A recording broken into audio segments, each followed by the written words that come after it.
Gold trusted gold buyers. మీరు తాకట్టు పెట్టిన బంగారాన్ని విడిపించి ఈ రోజు ఉన్న మార్కెట్ ధరకు కొనబడను. వాళ్ళకి ప్రతిపక్షానికి అర్థం కాలేదు. కాన్స్టిట్యూషనల్ బాడీ ఎలక్షన్ కమిషన్ అనేది. రాహుల్ గాంధీ తిడుతూనే ఉంటారు election commissioner, chief election commissioner తిడతారు. టెక్నికలీ ఆయన డిస్క్వాలిఫై చేయొచ్చు రాహుల్ గాంధీని, because he has violated the oath of office. ఆయన లోక్సభలో మెంబర్ ఆఫ్ పార్లమెంట్గా ప్రమాణ స్వీకారం చేసినప్పుడు I will preserve, protect and defend the Constitution of India as by law established అని వర్డ్స్ యూజ్ చేశారు. And he has violated the very oath. ఒక simple case వేసేస్తే Rahul Gandhi can be disqualified, కోర్టుల కేసు వేసేది. Anyway that is, అది BJP వాళ్ళు చూసుకోవాలి, నా పని కాదు, లేకుంటే ఇంకెవరినైనా చూసుకోవాలి. My point of argument is simple. లోక్సభలో ఇంకొక కాన్స్టిట్యూషనల్ బాడీ గురించి డిబేట్ చేయవచ్చా? No. Answer is very clear. రేపు మీరు సుప్రీంకోర్టు గురించి will you debate in the parliament? చేయరు. మీరు ఒక జడ్జి గురించి చేయొచ్చు కావాలంటే. అది మనం చూసాం, ఒక జడ్జిని క్యాష్తో పట్టుకున్నారా అది ఇది అని చెప్పి పెద్ద కాంట్రవర్సీ జరిగింది అది. కానీ in this case election commission ఒక ఇండిపెండెంట్ కాన్స్టిట్యూషనల్ బాడీ. మీరు ఒక ఎలక్షన్ కమిషనర్ని ఆయన పోస్ట్ నుంచి తీయలేరు. He has be impeach by parliament. అది అంత సేఫ్ గార్డ్స్ ఉందన్నమాట వాళ్ళకి ఇండిపెండెన్స్ కోసం. ఇప్పుడు మీరు ఎలక్షన్ కమిషన్ ఎస్ఐఆర్ గురించి పార్లమెంట్లో డిబేట్ చేస్తే ఎలక్షన్ కమిషన్ వైపు నుంచి ఎవరు రిప్లై ఇస్తారు? పార్లమెంట్లో వాళ్ళ ఎంపీలు లేరు కదా. ఆయన ఈ cannot come to parliament and Gyanesh Kumar cannot give a statement.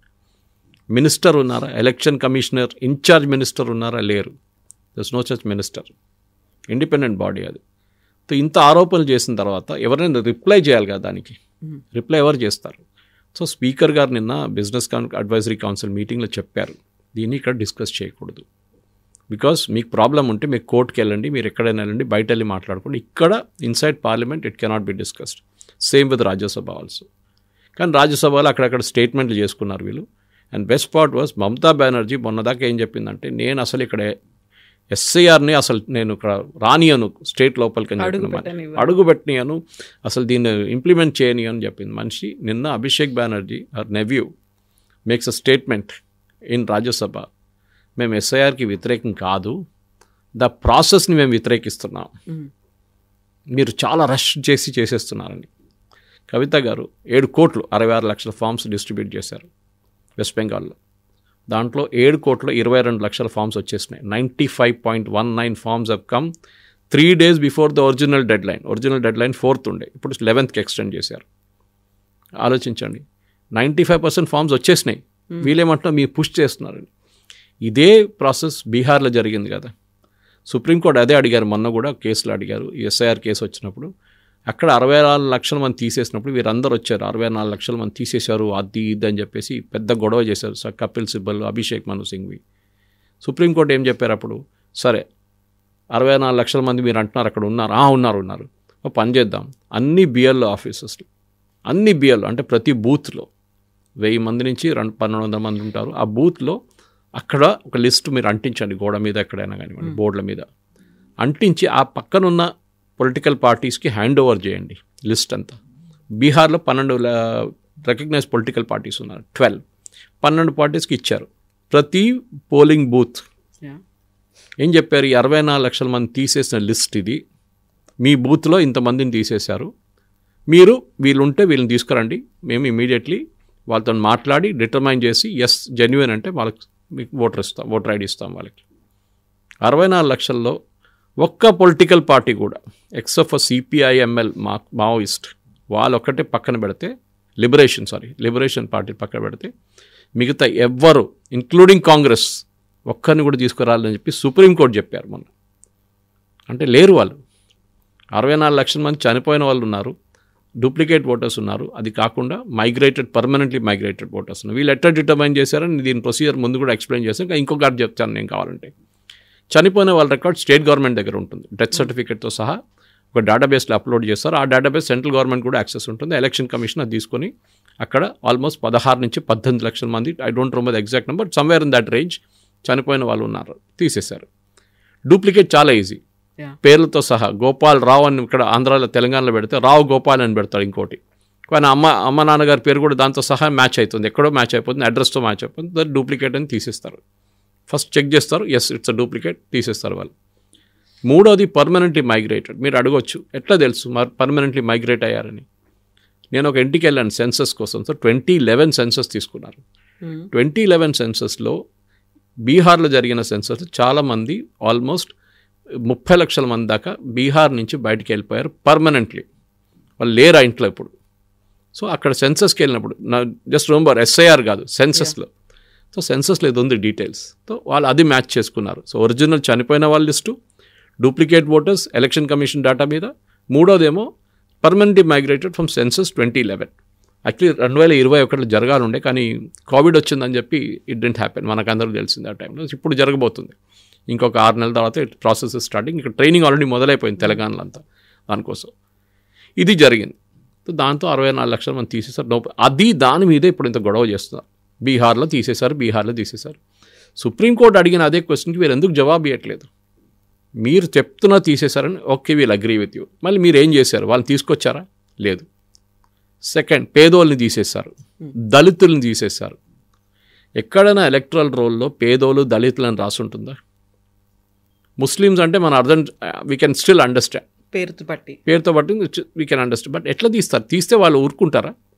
Will they keep quiet? వాళ్ళు వచ్చి కొట్లాడతారు, మా పేరు తీసేశారు సార్ అని చెప్పేసి. ఇది ప్రాబ్లం అన్నమాట. చెప్పారు కూడా ఆయన అర్బన్ అపతి గురించి చెప్పి చీఫ్ జస్టిస్ కాంత్ ఏమన్నారంటే, ఢిల్లీలో చూడండి ఓట్లు వేయరు ఎవరు, అది మన హైదరాబాద్లో కూడా అంతే ప్రాబ్లం. కానీ పల్లెటూరులో చూడండి వాళ్ళు ఎంత ఎంతూజియాస్టిక్గా వచ్చి ఓట్లు వేస్తారు. You should understand the difference అన్నారు. ఓట్లు వేయడానికి అంత ఇంట్రెస్ట్ ఉంది వాళ్ళకి. సరే, లేకపోతే చనిపోయిన ఫీల్ అనేది ఉంటుంది. అది కొంతమంది అంటారు డబ్బులు ఇస్తున్నారు, మందు ఇస్తున్నారు, బిర్యానీ ఇస్తున్నారు, that is the different debate. కానీ వాళ్ళు వచ్చి ఓటేస్తారు. సౌత్ ముంబై లాంటి ప్లేస్లో 30% vote, most poshest area in India. ఇవంతా పెద్ద పెద్ద బిజినెస్ వాళ్ళు ఉండే ఏరియా అది. అక్కడ 30% ఓట్లు. అదే టైంలో ఒక పల్లెటూరులో నుండి మన బీహార్ జరిగిన ఎలక్షన్ 67%.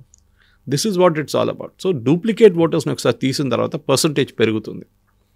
బికాజ్ ఆబ్వియస్లీ మీ ఫేక్ ఓటర్స్ తగ్గిపోయింది కదా, ఆ ఓటర్స్ లేరు. వాళ్ళ పేరు మీద వచ్చి ఓటేసే వాళ్ళు చాలామంది ఉన్నారు. నా వెస్ట్ బెంగాల్కి వద్దాం. మనం ఇప్పుడు వెస్ట్ బెంగాల్కి వచ్చినప్పుడు ఫస్ట్ UIDAకి వెళ్దాం. ప్రాసెస్ స్టార్ట్ అయినప్పటి నుంచి యునైటెడ్ మన ఐడెంటిఫికేషన్ అథారిటీ ఫెండ్ అవుతుంది కదండి. వాళ్ళు ఏం చేశారంటే 34 లక్షల మంది చనిపోయిన వాళ్ళు డేటాబేస్ నుంచి తీసేశారు. అగైన్ యూ లాస్ట్ వాళ్ళకి ఎక్కడి నుంచి వచ్చింది సేమ్ థింగ్, వాళ్ళకి డేటాబేస్లో ఉంది. వాళ్ళ database union government database, west Bengal government database నుంచి కంపేర్ చేసి ఈ ఆధార్ కార్డ్ని డీయాక్టివేట్ చేశారు. ఈ ఆధార్ కార్డులు ఎందుకు డీయాక్టివేట్ చేశారంటే, దీంట్లో చాలా ఆధార్ కార్డు ఇప్పుడు కూడా చాలామంది వాడుకుంటున్నారు. చనిపోయారు చాలామంది, కానీ వాళ్ళ ఆధార్ కార్డు ఇప్పుడు కూడా ఎవరో వాడుకుంటున్నారు సిమ్ తీసుకోవడానికి, మిగతా దానికి. So that is a potential misuse అని చెప్పి తీసేశారు పర్మనెంట్లీ. ఆ 16 డిజిట్స్ ఇంకెవరికి అలొకేట్ చేయరు ఫ్యూచర్లో కూడా. ఇప్పుడు నిన్న వచ్చిన రిపోర్ట్ ప్రకారం వెస్ట్ బెంగాల్లో యాజ్ ఆఫ్ 1 డిసెంబర్ 20 లక్షల మంది 20.14 lakh చనిపోయిన వాళ్ళ ఐడెంటిఫై చేసి లిస్ట్ నుంచి తీసేశారు. ఎవరు? ఎలక్షన్ కమిషన్ తీశారు ఇప్పుడు. కానీ అక్కడ 34 తీసేశారు ఆధార్ అథారిటీస్, UIDAI. ఇక్కడేమో 20 లక్షలు, అంటే 14 లక్షల మంది ఇప్పుడు కూడా ఎక్కడో లిస్టులో దూరున్నారు. So you have to identify the remaining 14 lakhs. చనిపోయిన వాళ్ళు వాళ్ళ కోసం ఎవరో ఫామ్ ఫిలప్ చేశారు. So you have to catch that. అది ఈజీగా క్యాచ్ చేసుకోవచ్చు. టెక్నాలజీ యూజ్ చేసి UIDAI డేటాబేస్ నుంచి ఎలక్షన్ కమిషన్ డేటాబేస్ కంపేర్ చేస్తే మీకు తెలిసిపోతుంది. బీహార్లో కూడా అదే చేశారు. అప్పుడే వీళ్ళు ఏడుస్తారు ఎక్కువ, ఎందుకంటే అదే చనిపోయిన వాళ్ళ పేరు మీద వచ్చి ఓటేస్తారు బూత్లో వచ్చి. నెక్స్ట్ ప్రాసెస్ దీంట్లో ఇప్పుడు నిన్నటి దాకా యాజ్ ఆఫ్ యెస్టర్డే నేను చెప్పిన ఫిగర్స్ ప్రకారం 95% మంది వాళ్ళ ఫామ్స్ ఫిలప్ చేసి ఇచ్చేశారు West Bengal. I'm not taking other states are perform same. 95% ఇచ్చిన తర్వాత మమతా బెనర్జీకి ప్రాబ్లం ఏంటి? ఆమె ఏమంటుందంటే ఈ ప్రాసెస్ 1 monthలో నడవదు, 1 సంవత్సరం దాకా నడిపియాలి, అప్పుడే ఇది కంప్లీట్ అవుతుందంట. బీహార్లో 1 నెలలో చేశారు కదా, దాంతో అక్కడ కూడా వారం పొడిగించారు వాళ్ళు. ఇక్కడ కూడా అదే చేశారు. ఇప్పుడు వారం పొడిగించి 11th will be the final date. దాని తర్వాత ప్రాసెస్ ఉంటుంది, డ్రాఫ్ట్ రోల్ పబ్లిష్ అవుతుంది, దాని తర్వాత అబ్జెక్షన్స్ ఇన్వైట్ చేస్తారు. లాస్ట్లో 16th February 2026, I think it's a Tuesday if I'm not mistaken, నాకు డే కూడా గుర్తుంది. That day the final electoral roles of all states 12 states, that is 12 union territories and states publish అవుతుంది. ఇప్పుడు జరుగుతుంది SIRది. దాంతోపాటు అస్సాంలో ఇప్పుడు ఒక SR స్టార్ట్ చేశారు, అది ఒక సపరేట్ స్టోరీ అది. But this is the point. Mamata బెనర్జీకి అబ్జెక్షన్ ఎందుకు? ద ప్రాబ్లమ్ ఇస్ మమతా బెనర్జీకి అబ్జెక్షన్ ఎందుకంటే బికాజ్ షీ ఈజ్ స్కేర్డ్. ఈ ఓటర్లు last time Mamata Banerjee party TMCకి వచ్చిన ఓట్లు 7 కోట్ల 60 లక్షల మంది నుంచి 2,80,00,000 మంది ఓట్ చేశారు. 2,80,00,000 మంది ఓటెడ్ ఫార్ టీఎంసీ. బీజేపీకి 2,20,00,000 మంది ఓట్ చేశారు. డిఫరెన్స్ ఇస్ 60 లక్షలు. మీరు బీహార్తో కంపేర్ చేయండి ఇప్పుడు. And according to a scientific study చేసిన దానికి which was publish in Hindu all the news papers, చాలా బ్యూటిఫుల్ సైంటిఫిక్ స్టడీ. వాళ్ళు కంప్లీట్ పారామీటర్స్ 2002 నుంచి 25 దాకా తీసుకొచ్చినప్పుడు బెంగాల్లో 1,04,00,000 పీపుల్ ఆర్ ఎక్సెస్. కొన్ని డిస్ట్రిక్ట్స్లో కవిత గారు, ముర్షిదాబాద్, మాల్డాలో పాపులేషన్ కన్నా ఎక్కువ ఓటర్ ఐడి కార్డులు ఉన్నారు. అక్కడున్న population as per the West Bengal government దానికన్నా ఎక్కువ మందికి ఓటర్ ఐడి కార్డు ఉంది. అంటే న్యాచురల్లీ బంగ్లాదేశ్ వాళ్ళు వచ్చి ఓటర్ ఐడి కార్డు తీసుకున్నారు. అక్కడ 50 రూపాయలు 100 రూపాయలు ఇస్తే వాళ్ళు ఏజెంట్లు చేసి ఇస్తారు సార్. ఆధార్ కార్డు కూడా చేసి ఇస్తారు. దానికోసం ఆధార్ కార్డుని సిటిజన్షిప్ డాక్యుమెంట్గా ఇప్పుడు కూడా అంగీకరించట్లేదు గవర్నమెంట్. సుప్రీంకోర్టు కూడా ఎస్ అన్నారు. Yes, it cannot be accepted. Fraudulent Aadhaar cards చాలా ఉన్నాయి. So Aadhaar card is only an identity document. ఇదన్నీ కలిపి చూస్తే ఇప్పుడు పార్లమెంట్ డిస్కషన్లో ఎందుకు మీకు డిబేట్ చేయాల్సి ఉంటే మీ should go to the election commission. మొన్న వీళ్ళు టీఎంసీ వాళ్ళు వెళ్ళారు కదా, అట్లానే మీరు కూడా వెళ్ళండి. మీరు అఫిడవిట్ ఫైల్ చేయండి. మాకు నీ పేర్లు తీసేశారు. నిన్న ఒక ఇన్సిడెన్స్ జరిగితే ఇవాళ టైమ్స్ ఆఫ్ ఇండియాలో చాలా ఒక ఇంట్రెస్టింగ్ రిపోర్ట్ వచ్చింది కథ గారు. 2,625 బూతుల్లో ఒక్కరు కూడా చనిపోలేదు వెస్ట్ బెంగాల్లో. 2002 to 2025 దాకా ఎవరు చనిపోలేదు, ఎవరు మైగ్రేట్ చేయలేదు, ఒక్క డూప్లికేట్ ఓటర్ కూడా లేడు. స్టేటస్ కో యాజ్ ఇట్ ఈస్గా అలాగే ఉంది. 22 లక్షల అప్రాక్సిమేట్ 22 నుంచి 26 లక్షల ఓటర్లలో ఒక్కరు కూడా చనిపోలేదు. This is the latest figure. Form fill up చేసి వచ్చిన తర్వాత వీళ్ళు అనలైజ్ చేసినప్పుడు. సో ఫామ్స్ ఫిలప్ చేస్తే it cannot be accepted at face value. దాన్ని ఇన్వెస్టిగేట్ చేయాల్సి వస్తుంది. అండ్ అక్కడే ఈ డీటెయిల్స్ బయటపడుతుంది. ఇప్పుడు election commission, the West Bengal state election commission ఒక నోటీస్ ఇష్యూ చేశారు వీళ్ళందరి బిఎల్ఓస్కి. ఈ ఫామ్స్ ఎట్లా వచ్చింది, how did this happen? Obviously fake. ఇది టీఎంసీ వాళ్ళ నేతలు కూర్చొని ఫిలప్ చేశారు అదంతా. సో డెఫినెట్గా దాన్ని మళ్ళీ ఇన్వెస్టిగేట్ చేస్తే మినిమం ఒక 10 to 20% బయటపడతారు. Will be fake, dead, migrated and duplicate వస్తుంది. అది ఇప్పుడు జరుగుతుంది ఆ ప్రాసెస్. సో ఈ ప్రాబ్లమ్ని ఎక్స్పోజ్ చేసిన దానికి వీళ్ళకి అందరికి భయం వస్తుంది. ఇప్పుడు మీరు ఛాలెంజ్ చేయండి. At each step you should challenge. నేను చెప్తున్నాను, మమతా బెనర్జీ కానివ్వండి, కాంగ్రెస్ కానివ్వండి. ఇప్పుడు కవిత గారు, బీహార్ ఎలక్షన్ జరిగింది. మెమరీ కార్డ్ బర్నింగ్ అనే ఒక ప్రాసెస్ ఉంటుంది ఈవీఎంలో. దానికి మీకు డేటా కావాలంటే within 1 week of the result, publication of result మీరు అపీల్ చేయాల్సి వస్తుంది ఎలక్షన్ కమిషన్కి. వాళ్ళు they will show you per booth how much vote you got.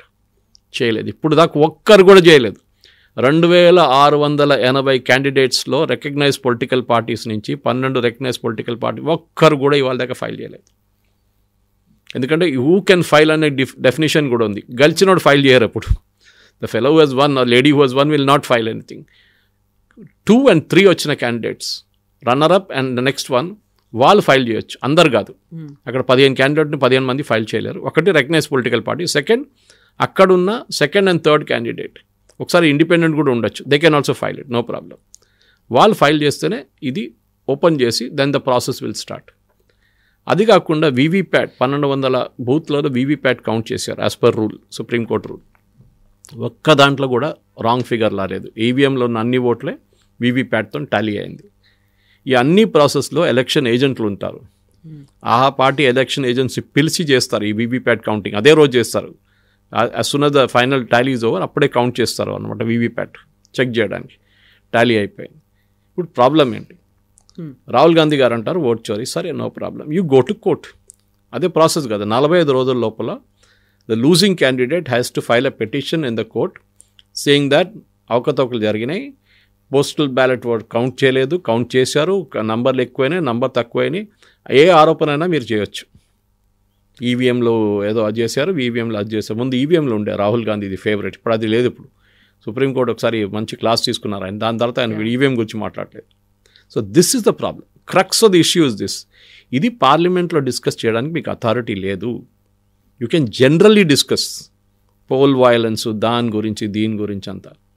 కానీ మీరు ఎలక్షన్ కమిషన్ని పార్లమెంట్లో యూ కెనాట్ క్రిటిసైజ్ దెమ్. మీరు అవుట్ సైడ్ ద పార్లమెంట్ మీరు చేయొచ్చు, ఎందుకంటే వాళ్ళు డిఫెండ్ చేయలేకపోతున్నారు. They are not there in the parliament to defend themselves. ఇప్పుడు మీరు అమిత్ షా గారి డిపార్ట్మెంట్ గురించి, హోమ్ మినిస్ట్రీ గురించి intelligence failure for Delhi blast అనగానే ఒక డిస్కషన్ నడిస్తే minister of state forum Bandi Sanjay కానీ ఇంకెవరు ఉన్నారు, వాళ్ళు కాకుండా Amit Shah himself will stand up and defend, or Kiran Rijiju minister of parliamentary affairs, he will stand and defend government. కాదు, it is not intelligence failure అని చెప్తారు. ఇప్పుడు ఎవరు ఆన్సర్ చేస్తారు ఎలక్షన్ కమిషన్కి? మీరు బయటకు వెళ్ళండి, కూడా లీగల్ ప్రాసెస్. అది చేయకుండా ఏదో ప్రెస్ కాన్ఫరెన్స్లు చేయడం, పవర్ పాయింట్ ప్రజెంటేషన్ చేయడం కాదు. You file an affidavit. అది మీరు చేయక్కర్లేదు. రాహుల్ గాంధీ కూర్చొని అఫిడవిట్ రాయక్కర్లేదు. ఆయన పార్టీలో ఎంతోమంది లాయర్లు ఉన్నారు, సీనియర్ లాయర్స్ ఉన్నారు. అభిషేక్ మను సింగ్, చిదంబరం, మన కపిల్ సిబ్బల్, వీళ్ళతో చేయించు. వాళ్ళు కూడా చేయరు, వాళ్ళు జూనియర్స్ చేస్తారు. సింపుల్ అఫిడవిట్ ఫైల్ చేసి ఇవ్వండి. This constituency I have a doubt, I want this to be investigated. Election commission చేయాల్సింది, చేస్తారు కూడా. కాదు చేయట్లేదు, ఎందుకంటే వాళ్ళ దగ్గర ఏం లేదు. మీరు ఆరోపణ, నేను కూడా రోడ్డు మీద రేపు నిలబడి ఒక ఆరోపణ చేస్తాను, రాహుల్ గాంధీకి అమితీలో ఎక్కువ ఓట్లు వచ్చినా ఎంత ఓట్లు రాకూడదని చెప్తే ఇట్ ఈస్ నాట్ అలిగేషన్గా ఉండిపోతుంది, కానీ దానికి ప్రూఫ్ లేదు. దానికి I have to submit a proof. అది లేదు. పీపీటీ చేసి ఇంత పేపర్లు పెట్టుకొని ఒక స్టేజ్ మీద నిలబడి డ్రామా చేయడం కాదు. That is why Modiji use the word drama. Drama కాదు, యూ డిస్కస్. పార్లమెంట్లో డిబేట్, డిస్కషన్. ఒక్కొక్క నిమిషానికి పార్లమెంట్లో ₹1,00,00,000 విలువ ఉంటుంది, లక్షల్లో ఉంటుంది. ఒక డేకి I think it goes in crores expenditure. అంటే అక్కడ ఉన్న స్టాఫ్ కానివ్వండి, అక్కడ ఉన్న ఎయిర్ కండిషనింగ్ కానివ్వండి, అక్కడ ఉన్న సెక్యూరిటీ, వాళ్ళన్నీ కాస్ట్ కలిపి you are wasting people's money debate చేయకుండా. మీరు కొట్లాడిని బయట వెళ్ళి ఏమైనా చేసుకోండి మీరు, but inside parliament let us have a healthy debate. ఒక టైంలో అటల్ బిహారీ వాజ్పేయి గారు కానీ, జార్జ్ ఫెర్నాండెస్ కానీ, it was Madhu Limaye, these are legends, Inderjit Gupta. It was a pleasure to listen to them debates. Sir ఒక గంట సేపు మాట్లాడుతూ కూడా ఇట్ వాస్ వండర్ఫుల్. కానీ ఇట్లాంటి ఇప్పుడు అది జరగట్లేదు. ఒకటి ఓన్లీ మోదీ గారు మాట్లాడతారు, మళ్ళీ ఆయన మాట్లాడినప్పుడు మొత్తం బ్యాక్గ్రౌండ్లో మొత్తం మ్యూజిక్ ఉంటుంది, వీళ్ళ స్లోగన్ షౌటింగ్ ఉంటుంది. ప్రజలు చూస్తున్నారు, ఇది మర్చిపోకూడదు మనం. ప్రజలు చూస్తున్నారు ఎట్లాంటి బిహేవియర్ చేస్తున్నారు. చిన్న స్కూల్ పిల్లలు క్లాస్ రూమ్లో టీచర్ లేకుండా ఎట్లా బిహేవ్ చేస్తారు, 10 నిమిషాలకు టీచర్ బయటకు వెళ్తే అదే బిహేవియర్ పార్లమెంట్లో నడుస్తుంది. విపక్షాలు ఏదైనా క్వశ్చన్ రైజ్ చేస్తున్నాయి, లేకుంటే వాళ్ళకు ఉన్నటువంటి కన్సర్న్స్ని అడుగుతున్నారు అనగానే దాన్ని అడ్జర్న్ చేస్తున్నారు, లేకుంటే ఇంకొక పెద్ద ఇష్యూ క్రియేట్ చేస్తుంది గవర్నమెంటే, దాన్ని నెక్స్ట్ డే కోసం అడ్జర్న్ చేసుకొని వెళ్ళిపోతున్నారు తప్ప they are not coming forward. ముందుకు రావట్లేదు, డిస్కషన్కి యాక్సెప్ట్ చేయట్లేదు. అంతా డ్రామా చేస్తోందే మోదీ గవర్నమెంట్ అనేది కదా విపక్షాల నుంచి, అందులోనూ ప్రియాంక గాంధీ చెప్తున్న మాట. You bring out instances. జనరల్గా మాట్లాడితే మనం కూడా జనరల్గా మాట్లాడవచ్చు. Specific instances. ఈ డిబేట్ వచ్చినప్పుడు అడ్జర్న్ చేశారు. అడ్జర్న్మెంట్ ఎప్పుడు జరుగుతుందంటే గొడవ నడుస్తున్నప్పుడు జరుగుతుంది పార్లమెంట్లో. Then there is too much of noise, chair cannot control it, వాళ్ళు అడ్జర్న్ చేస్తారు. యూజువలీ ఫస్ట్ హాఫ్ అడ్జర్న్ చేస్తారు, దాని తర్వాత కాకపోతే ఎంటైర్ డేకి అడ్జర్న్ చేస్తారు. లాస్ ఎవరిది? పార్లమెంటరియన్స్. ఏం డిబేట్ లేదు, ఏం లేకుండా బిల్స్ పాస్ అవుతున్నాయి. ఇవాళ కూడా 2 బిల్స్ ఇంట్రడ్యూస్ చేశారు పార్లమెంట్లో. ఏ డిబేట్ లేకుండా పాస్ అయిపోతుంది. Bills should be debated. Debate చేయకుండా ఒక్క బిల్ కూడా పాస్ కాకూడదు. కానీ మన దాంట్లో డిబేట్ చేయడానికి రెడీగా లేరు, ఎందుకంటే quality of debates has gone down dramatically. ఒక్కరు పార్లమెంట్కి వెళ్తున్న వాళ్ళు చాలామంది, నేను వాళ్ళ డిబేట్ చూస్తే నాకే బాధ అనిపిస్తుంది. వాళ్ళ క్వాలిటీ ఆఫ్ డిబేట్ చూస్తే ఏదో ఎవరో రాసిచ్చిన కాగితం నుంచి చదువుతున్నారు, వాళ్ళు వర్బాటిమ్ చదువుతున్నారు. They are not able to do you know off the cuff remarks కానివ్వండి, పేపర్ చూడకుండా డిబేట్ చేయడం వాళ్ళకు రాదు. అది ఇది ప్రాబ్లం అన్నమాట. So you refer to paper, ఎవరు వద్దన్నట్లేదు, డేటా కోసం పేపర్ చూడాల్సింది. కానీ మీరు చెప్పిన దాని ప్రకారం అడ్జర్న్ చేస్తున్నారు. ఎక్కడ అడ్జర్న్ చేశారు? That you do a press conference. Definite PowerPoint చేయండి, నాకు అబ్జెక్షన్ లేదు. ఈ డిబేట్ నడుస్తున్నప్పుడు చైర్లో ఎవరున్నారు, speaker or somebody else is there instead of him, వాళ్ళు అడ్జర్న్ చేశారు. ఎన్ని నిమిషాలకి అడ్జర్న్ చేశారు, ఎందుకు చేశారు, then come to the next debate, next one adjourn. You prove it. నేను కూడా ఇది చెప్పినట్లు అక్కడ నిలబడి నేను కూడా చెప్తాను పార్లమెంట్ బయట, అంతా అబ్జర్న్ చేస్తున్నారు, వీళ్ళు చేస్తున్నారు, అది చేస్తున్నారు, ఇది చేస్తున్నారు. ఇదే ప్రాబ్లం బీజేపీ ఆపోజిషన్లో ఉన్నప్పుడు కూడా జరిగింది. జరగలేదని కాదు, వాళ్ళు కూడా గొడవ చేశారు. వాళ్ళు కూడా అప్పుడు సిఐజీ స్కామ్ జరిగినప్పుడు సిఐజీలో చేసిన ఒకతొకరు కోల్ స్కామ్ కానివ్వండి, 2G కానివ్వండి, కామన్వెల్త్ స్కామ్ కానివ్వండి, మన స్కార్పియన్ స్కామ్ కానీ, ఆగస్టా వెస్ట్లాండ్ స్కామ్ కానీ, ఇదన్నీ వచ్చినప్పుడు పెద్ద గొడవ జరిగింది. బ్యానర్లు తీసుకొచ్చారు, అది చేశారు. That is the oppositions responsibility. కానీ గొడవ చేయడం కాదు. Even that I did not approve. It's also wrong, తప్పు. వాళ్ళు చేస్తే తప్పు, మీరు చేస్తే కరెక్ట్ అంటే కాదు కదా, ఇద్దరు చేస్తున్న తప్పే అది. సో డిబేట్ ఉండాలి పార్లమెంట్లో, లేకుంటే మీరు పాకిస్తాన్ అసెంబ్లీ లాగా, పాకిస్తాన్ పార్లమెంట్ లాగా అయిపోతుంది. అక్కడ కొట్టుకుంటారు, అక్కడ పార్లమెంట్లో బాక్సింగ్ మ్యాచ్ లాగా ఉంటుంది అనమాట. You should have sensible debate. చూడడానికి మనకు కూడా ఒక వాల్యూ రావాలి దాని నుంచి. ఇప్పుడు మన ప్రేక్షకులు కూడా మన ప్రోగ్రామ్ చేస్తున్నప్పుడు చాలామంది నాకు ఫీడ్బ్యాక్ ఇస్తారు, సురేష్ గారు ఇదందుకు పార్లమెంట్లో మాట్లాడలేదు, ఇదందుకు చెప్పట్లేదు, పొలిటికల్ పార్టీస్ దీని గురించి ఎందుకు మాట్లాడలేదు. I cannot answer for them. వాళ్ళ పని వాళ్ళు చూసుకోవాలి, నేను కూడా వాళ్ళ పని చూసుకుంటే మళ్ళీ నాకు టైం ఉండదు దానికి. This is the main problem అని. సో పార్లమెంట్ జరగాల్సిందే. And this SIR each point can be answered. అసలు ఏ డౌట్ లేకుండా ఆన్సర్ చేయవచ్చు. కానీ వినడానికి మనుషులు ఉండాలి, చెప్పడానికి కూడా మనుషులు ఉండాలి. That should be people who can speak about it and people should object about it. స్కూల్స్లో MUN చేస్తారు చాలా మటుకు. నేను డిబేట్స్కి వెళ్తుంటాను. MUN model United nations, very good sensible పిల్లలు. కానీ అక్కడ కూడా చెప్పులు తీసుకొని అక్కడికి విసరడం ఇక్కడ విసరడం అంటే then it will go off for a track. But they are doing it very sensibly. స్కూల్స్లో చాలా డిసిప్లిన్ మేనర్లో చేస్తున్నారు. మాక్ అసెంబ్లీస్ స్కూల్లో అంతా మాకు జరుగుతున్నప్పుడు మీరు రియల్ లైఫ్లో మీరు ఇట్లా చేస్తే ఏమవుతుంది, రేపు యూరోపియన్ యూనియన్ నుంచో ఎక్కడి నుంచి ఒక విజిటర్ వచ్చి ఇది మా పార్లమెంట్ అని లైవ్గా చూపించినప్పుడు అక్కడ గొడవ కొట్లాడుకుంటా ఏం చేస్తుంది, it will send a very bad message. Next day పేపర్లో లేకుంటే నెక్స్ట్ డే ఒక డిబేట్ చూడాలంటే ఏం లేదు. నిన్న నేను చూసింది ఒక్కటే మోదీ గారిది స్పీచ్. మోదీ గారు మాట్లాడిన డ్రామా స్పీచ్ నేను చూశాను. I was watching it for almost the entire duration of his speech. అట్లాంటి ఇంకో 2 స్పీచ్లు ఉంటే బాగుంటుండే. ఖర్గే గారు ఈ spoke very less time and ఆయన మాట్లాడి did make any sense. So subject మీద మాట్లాడండి, సబ్జెక్ట్ మీద డిబేట్ చేయండి. ఐమ్ టెలింగ్ యూ, మన దగ్గర ఉన్న పార్లమెంటరీస్ కూడా ఇప్పుడు తక్కువ కాదు. There are brilliant parliament. ఒక టైంలో సుష్మా స్వరాజ్ కానీ అరుణ్ జైట్లీ గారు కానీ వీళ్ళ చాలా లెజెండ్స్ ఉండే ఆ టైంలో. దేవర్ రియల్ స్టాల్వర్డ్స్ డిబేట్స్లో. వాళ్ళు లేరు అని చెప్పేసి ఇప్పుడు డిబేట్లు ఆపక్కర్లేదు. ఇప్పుడు కూడా మంచి పార్లమెంటేరియన్స్ ఉన్నారు. కానీ we're not doing that quality of debate in parliament. 6 రోజులో 10 రోజులో 15 రోజులు పార్లమెంట్ నడుస్తున్నప్పుడు నడవనియండి. దాని తర్వాత you argue anything outside the parliament or even just outside the lawns of the parliament you can argue, but not inside the house. నిన్న ఒక interesting అంశం అనేది కనిపించింది.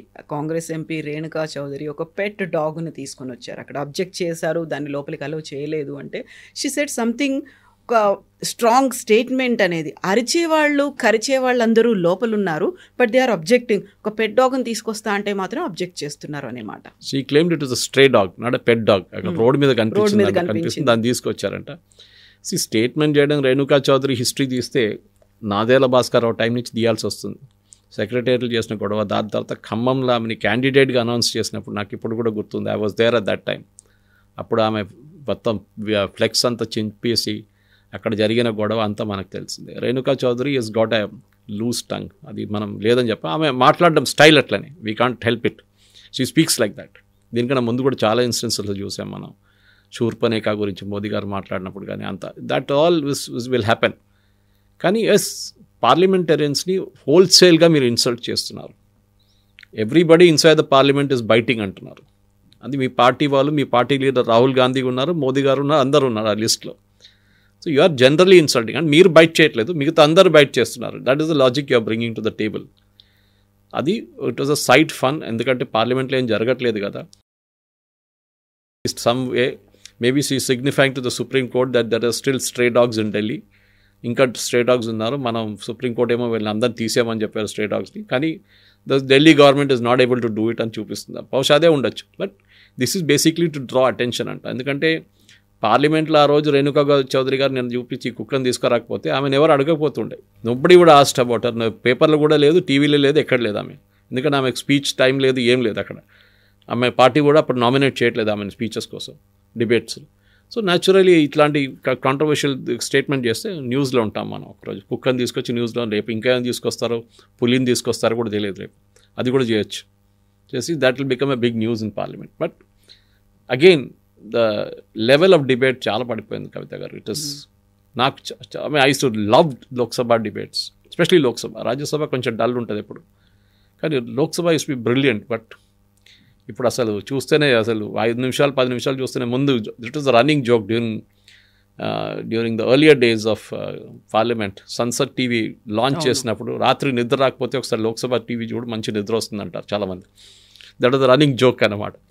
But after that quality of debates improve అయింది, కానీ మళ్ళీ ఇప్పుడు మళ్ళీ కిందకి పడిపోయింది మొత్తం. ఎందుకంటే డిబేటే లేదు కదా, ఎప్పుడు చూసినా అడ్జర్న్మెంట్ ఉంటుంది. నేను కూడా పొద్దున I was watching ministers replying. Kiran Rijiju గారు మాట్లాడుతూ చూశాను, we are ready for a debate, let us debate in the parliament. But ఇట్లా గొడవ చేసి ఏం చేస్తున్నారు అని అడుగుతున్నారు అనమాట.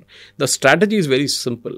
పార్లమెంట్లో డిబేట్ జరగకూడదు, and then you get it adjourn. ఇంటికి వెళ్ళిపోండి, మంచిగా లంచ్ అంతా చేసి నిద్రపోండి, so that and you will get paid the end of the day. This is wear citizen should object. Exactly. మనం ట్యాక్స్ పేయర్ డబ్బులు తీసుకొని వీళ్ళు డిఆర్ఎస్ టీఏ తీసుకుంటున్నారు. ఏ పార్లమెంటరియన్స్ ఇది అబ్జెక్ట్ చేస్తున్నారో, ఇది స్టాప్ చేస్తున్నారో వాళ్ళ అలవెన్సెస్ ఆపేసేయాలి. And I'm all for throwing this people out. It might sound very harsh. దీనికన్నా ముందు చేశారు, లోక్సభ స్పీకర్ చేశారు అప్పుడు ఆయన.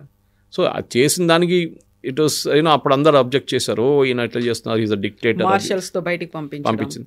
చేయాల్సింది. At least parliament will be quiet. ఒక డిబేట్ చూడొచ్చు మనం. బట్ ఓన్లీ థింగ్ డల్ ఉంటుంది. ఓన్లీ ట్రెజరీ బెంచెస్ మాట్లాడతారు, ఆపోజిషన్లో ఎవరు ఉండరు అనమాట. సో ఓం బిర్లా గారు ఆ రోజు చేసింది కరెక్టే. దీనికన్నా ముందు కూడా చేసిందే మనం అందరూ చూసాం. తమిళనాడు అసెంబ్లీ కానివ్వండి, మిగతా అసెంబ్లీలో కూడా ఇది జరిగింది. ఇట్లానే మార్షల్స్ తీసుకొచ్చి వీళ్ళని బయటపడేయడం. కానీ it is not good. Supreme court కూడా అన్నారు ఎన్ని రోజులు సస్పెండ్ చేస్తారు, వాళ్ళకు కూడా వాళ్ళ పార్లమెంట్లో వాళ్ళ రిప్రజెంటేషన్ ఉండదు, వాళ్ళ కాన్స్టిట్యున్సీ రిప్రజెంటేషన్ ఉండదు అని చెప్పారు. అది మహారాష్ట్ర కేసులో చెప్పారు అది. But overall very disappointing. దీనికన్నా బెటర్ పార్లమెంట్ సెషన్ ఉండకుండా బెటర్ ఉంటుంది. మీరు జస్ట్ పాస్ ద బిల్స్, ఒకరోజు పిలిపించి పొద్దు నుంచి సాయంత్రం బిల్స్ అని ప్రజెంట్ చేసి పాస్ చేసేసరి అయిపోతుంది. Let us not have any debates. డబ్బులు తక్కువ ఖర్చు అవుతుంది ఎందుకంటే వీళ్ళు వచ్చేదానికి ఫ్లైట్ ఛార్జెస్, వెళ్ళేదానికి ఫ్లైట్ అన్నీ ఫ్రీ. దాంతోపాటు వాళ్ళ partner also they can get that, they spouse also they can get along with them. అది పర్సనల్ అసిస్టెంట్స్, వాళ్ళ ఖర్చు, అక్కడ Lok Sabha secretariat, Rajya Sabha secretariat, canteen, security, ఎంత వందలాది మంది పనిచేస్తారు అక్కడ. వీళ్ళంతా ఖర్చు ఒకరోజు వాళ్ళు పొద్దున వస్తారు, అడ్జర్న్ అయిపోయింది, ఇవాళ ఏం పని లేదు, అందరూ చాయ్ దగ్గర కూర్చుంటారు అక్కడ. This should be avoid. Yes sir. Parliament session, entire parliament session, winter season అంతా ఏం జరుగుతుందో వాష్అవుట్ అయిపోతుంది. యా.